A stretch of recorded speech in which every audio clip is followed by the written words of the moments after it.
ce qu'on a appris, et on était ému aux larmes, c'est que effectivement, on a appris au détail près tout le déroulement de ce naufrage. Et ce qui nous a le plus choqué, c'est que le capitaine Schettino, ne serait-ce que 10 minutes après la brèche dans le bateau, il savait déjà que le bateau prenait l'eau, que déjà 3 compartiments étaient noyés, et que donc de toute façon le bateau était condamné à couler. Et bien sûr, il a fait des annonces comme quoi c'était un problème de générateur, mais les boîtes noires indiquent à la seconde près que même il annonce aux officiers de la sécurité qui se trouvent sur la côte italienne et aux responsables de chez Costa que ce n'est qu'un problème de générateur.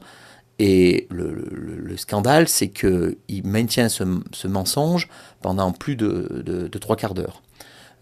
Voilà, en sachant que ils ont sonné quand même l'évacuation du bateau 1 heure et quart après l'accrochage, en sachant que c'était une brèche de plus de 70 mètres le bateau était éventré, quoi.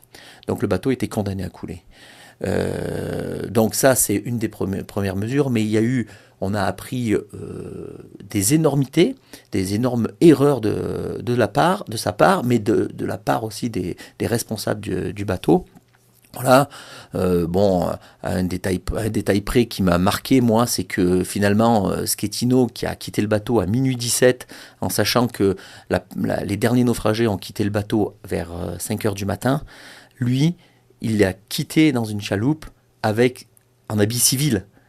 Et quand on a appris ça, mais on était choqués. Et ça montrait bien comme quoi il avait fait une énorme erreur. Voilà.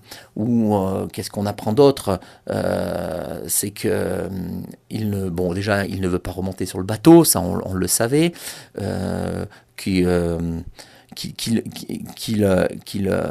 demande à son équipage de ne pas dire ce qui se passe aux passagers, d'accord, et qu'il met un temps fou à prendre la décision d'évacuer ce foutu bateau, alors qu'il le sait 10 minutes après.